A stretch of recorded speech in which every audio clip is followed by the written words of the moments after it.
नमस्कार दर्शकों। आज हम बात करेंगे मीन राशि वालों के लिए 2 मार्च से लेकर 20 मार्च तक ग्रहों की क्या स्थिति रहेगी, क्योंकि 4 ग्रहों की चाल में बदलाव हो रहा है और ये बदलाव मीन राशि वालों के लिए बड़ा विशेष रहेगा। लंबे समय से गुरु वक्री चल रहे थे और कोई भी ग्रह यदि वक्री हो तो परेशानियों को बढ़ा देता है। गुरु आपकी राशि के स्वामी है, लग्न के स्वामी है और आपके कैरियर के मालिक है। लंबे समय से वक्री चल रहे थे, अब मार्गी हो जाएंगे। बुध वक्री चल रहे थे जो कि मार्गी हो जाएंगे और इस महीने सूर्य का भी बदलाव होगा, शुक्र का भी बदलाव होगा। ऐसे में यह महीना मीन राशि वालों के लिए बड़ा विशेष रहेगा। आइए विस्तार से जानते हैं आपके संपूर्ण क्षेत्रों के बारे में, लेकिन उससे पहले यह समझिए कि यह फलादेश चंद्र राशि पर आधारित है। नाम राशि के आधार पर भी जान सकते हैं और लग्न राशि के आधार पर भी जान सकते हैं। तो आइए जानते हैं।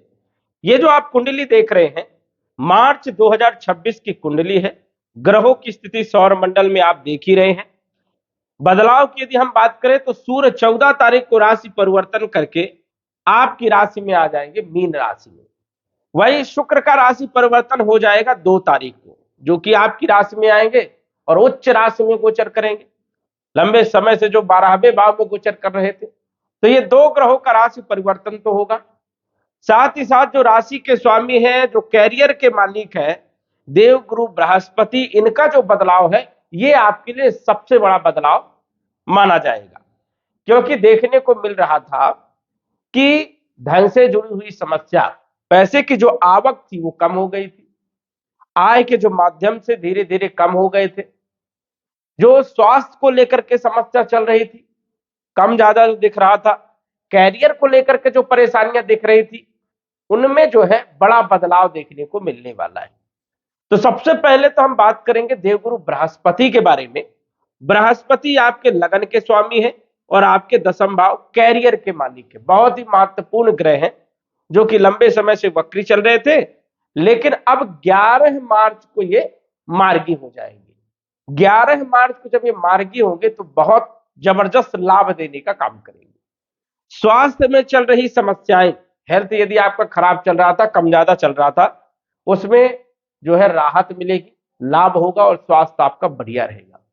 कॉन्फिडेंस कभी लो हो रहा था, कभी हाई हो रहा था, तो वहां पर भी स्थिरता देखने को मिलेगी। कॉन्फिडेंस अच्छा रहेगा, अपॉर्चुनिटी आपको मिलेगी और काम काज में आपका मन भी लगेगा। कैरियर के मालिक है, कैरियर में जो परेशानियां चल रही थी, जो पॉलिटिक्स चल रही थी, वहां पर जो है अब स्थिति बदल जाएगी, बेहतर हो जाएगी।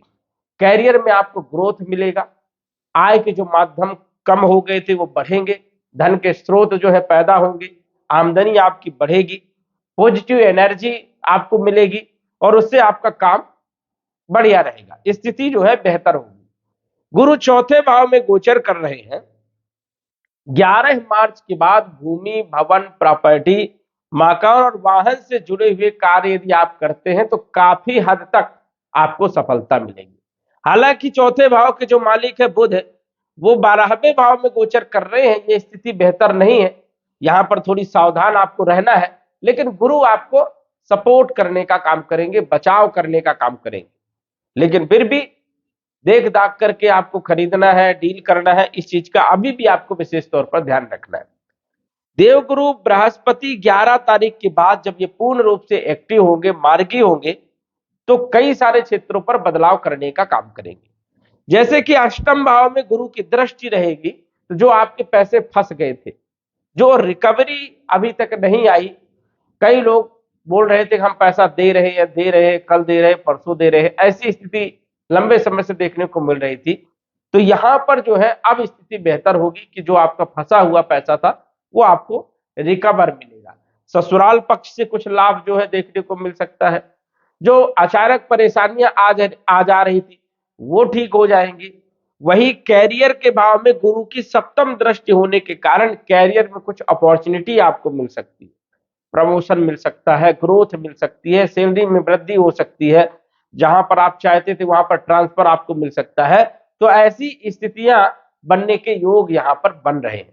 मतलब आपके कार्य क्षेत्र पर कुछ न कुछ अच्छी स्थिति जो है यहां पर बनती हुई नजर आ रही है, आपको लाभ मिलेगा। नवम दृष्टि देवगुरु बृहस्पति की 12वें भाव में पड़ रही है। अब 12वें भाव में 5 ग्रहों की युति है, ये अच्छी स्थिति नहीं है। 12वें भाव में 5 ग्रहों की युति व्यय करवाती है, नुकसान कराती है, सडल प्रॉब्लम पैदा करती है। लेकिन गुरु की दृष्टि होने के कारण जो बड़ी परेशानियां होने वाली थी, जो आपके ऊपर आरोप लगने वाले थे, जो प्रत्यारोप लग रहे थे, जो कमियां देखने को मिल रही थी, जो सडल कोई न कोई खर्चा आ जा रहा था, यात्राओं में दिक्कत आ रही थी, अब गुरु जो है 11 मार्च के बाद जो है खराब स्थिति को बेहतर स्थिति में बदल देगी। मतलब जो खर्चे फालतू के हो रहे थे वहां पर भी लगाम लगेगा। हॉस्पिटल के जो चक्कर लग रहे थे, हेल्थ को लेकर के जो परेशानियां थी, जो फालतू का परेशानियां थी, कोई लीगल नोटिस आ रही थी या कोई आरोप लग रहा था, तो वहां पर बचाव करने का काम देवगुरु बृहस्पति करेंगे और विदेश से जुड़े हुए काम भी जो है बनाने का काम करेंगे। एक्सपोर्ट इंपोर्ट में भी गुरु लाभ देने का काम करेंगे। राशि का स्वामी, लग्न का स्वामी यदि खराब स्थिति में हो तो अन्य ग्रह भी हमें सपोर्ट नहीं करते। लेकिन अब देवगुरु बृहस्पति 11 मार्च से जब ये मार्गी हो जाएंगे और देवगुरु बृहस्पति मजबूत रहेंगे तो अन्य ग्रहों का भी हमें पॉजिटिव रिजल्ट मिलेगा, हमें सपोर्ट मिलेगा। धन के मालिक मंगल 12वें भाव में गोचर करेंगे पूरे महीने, तो खर्चे तो होंगे। हालांकि गुरु जो है बचाव करने का काम करेंगे कि फालतू खर्चे ना हो, लेकिन धन का मालिक खर्च के भाव में बैठा है तो खर्चे जो है होने के योग भी यहां पर बने हैं। तो फालतू खर्चे ना हो उसके लिए गुरु जो है बचाव करने का काम करेंगे। वही मंगल आपके भाग्य के मालिक है, 12वें भाव में गोचर कर रहे हैं, तो इस महीने विदेश के लिए अच्छी स्थिति। विदेश जाना चाहते हैं नौकरी के लिए, व्यापार के लिए, शिक्षा के लिए तो अच्छी स्थिति है, या एक्सपोर्ट इंपोर्ट विदेश से जुड़े हुए कुछ काम करना चाहते हैं तो ये समय, ये महीना आपके लिए बढ़िया रहेगा। शुक्र आपके तीसरे भाव के मालिक है, अष्टम भाव के मालिक है, विपरीत परिवर्तन राजयोग बना करके 12वें भाव में गोचर कर रहे हैं। तो शुक्र का 12वें भाव में गोचर भौतिक सुखों में वृद्धि करवाता है, लेकिन धन खर्चे भी करवाता है। भौतिक सुख तभी मिलेगा जब धन खर्च होगा, तो सुख तो मिलेगा लेकिन खर्चे भी होंगे। यहां पर स्थिति ऐसी है, तो यहां पर थोड़ा ध्यान रखना है। वही यात्राओं में सफलता मिलेगी, कम्युनिकेशन स्किल बढ़िया रहेगी, अकस्मात कुछ लाभ भी हो सकता है। बुध आपके चौथे भाव के मालिक है, सप्तम भाव के मालिक है, 12वें भाव में गोचर कर रहे हैं। बुध यहां पर अच्छे परिणाम नहीं देते हैं, हालांकि गुरु की दृष्टि रहेगी, बचाव होगा, लेकिन फिर भी यहां पर गुरु के नकारात्मक परिणाम देखने को मिलते हैं। तो भूमि भवन प्रॉपर्टी यदि आप खरीद रहे हो तो इस महीने जो है आपको सचेत रहना है, सोच समझ करके आपको खरीदना है, नहीं तो पैसा आपका फंस सकता है, गलत डिसीजन हो सकता है, गलत प्रॉपर्टी हायर कर सकते हैं जिससे लंबे समय तक केस चले, परेशानी उत्पन्न हो। वही व्यापार से जुड़े हुए कार्यों में उतार चढ़ाव रहेगा, और इस महीने यदि आप ज्यादा बड़ा किसी को उधार देते हैं तो लंबे समय तक आप परेशान रह सकते हैं। तो यहां पर भी आपको ध्यान रखना है व्यापारिक स्थिति के लिए, क्योंकि 5 ग्रहों की स्थिति 12वें भाव में बिल्कुल भी अच्छी नहीं मानी जाती। तो ध्यान रखना है कि बुध भी अच्छी स्थिति में नहीं है, लेकिन बुध 20 तारीख तक वक्री रहेंगे, ज्यादा नुकसान कर सकते हैं, इसलिए सतर्क रहना। 20 तारीख को जब ये मार्गी होंगे तो स्थिति थोड़ा सा लाइन में आएगी, तो इस चीज का आपको ध्यान रखना है। वाणी पर विशेष तौर पर ध्यान रखना है, कटु वाणी का प्रयोग ना करें। सूर्य भी जो है 12वें भाव में 14 तारीख तक गोचर करेंगे, ये भी अच्छी स्थिति नहीं है, लेकिन विपरीत परिवर्तन राजयोग बना रहे हैं, अपनी राशि को देख रहे हैं। तो काफी हद तक जिन लोगों के पास नौकरी नहीं है, नौकरी मिलने के योग बनते हैं, कंपटीशन में सफलता के योग यहां पर बनते हैं, लेकिन कॉन्फिडेंस थोड़ा सा कम ज्यादा हो सकता है, इसीलिए सूर्य का उपाय करें। 14 तारीख को यही सूर्य आपकी राशि में आ जाएंगे तो अद्भुत परिणाम देने का काम करेंगे, कॉन्फिडेंस भी अच्छा रहेगा, अपॉर्चुनिटी भी मिलेगी, और कंपटीशन में सफलता, नई नौकरी का योग बनेगा। तो ये स्थिति जो है 14 मार्च के बाद अच्छी है।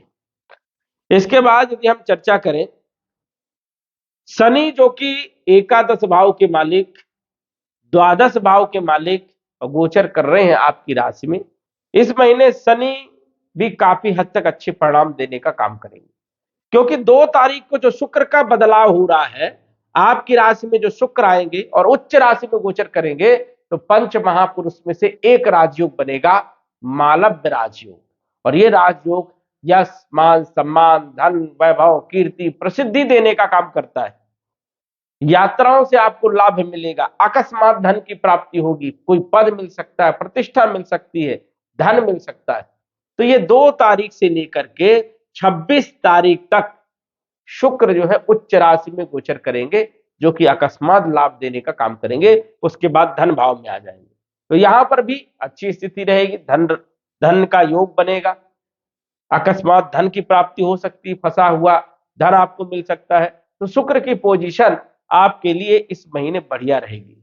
शनि भी अच्छे परिणाम देंगे क्योंकि मित्र के साथ गोचर करेंगे, तो लंबे समय से हेल्थ को लेकर के जो परेशानियां थी, काम काज को लेकर के जो परेशानियां थी, काम बन नहीं रहे थे, अटक रहे थे, मेहनत ज्यादा हो रही थी, सफलता कम मिल रही थी, आलस्य ज्यादा आ रही थी, तो यहां पर बचाव होगा, लाभ मिलेगा और शनि का सपोर्ट मिलेगा।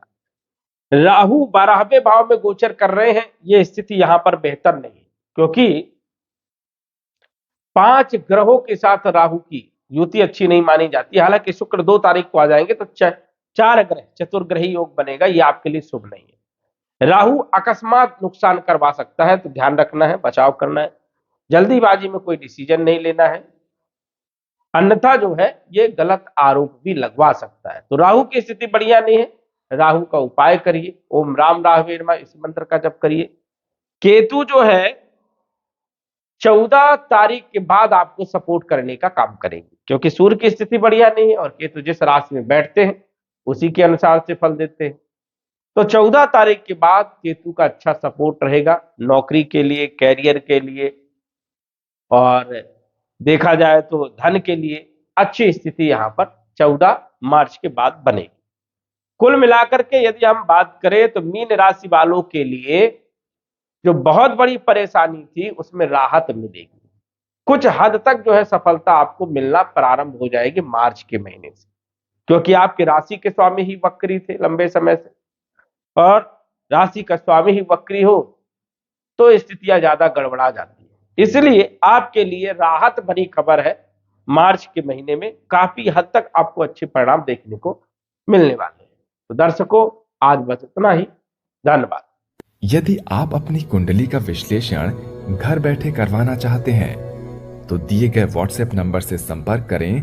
साधारण फीस जमा करके आप अपनी कुंडली का विश्लेषण फोन के माध्यम से घर बैठे ही करवा सकते हैं और जान सकते हैं अपने भूत, भविष्य और वर्तमान के बारे में। धन्यवाद। WhatsApp number 9479893911।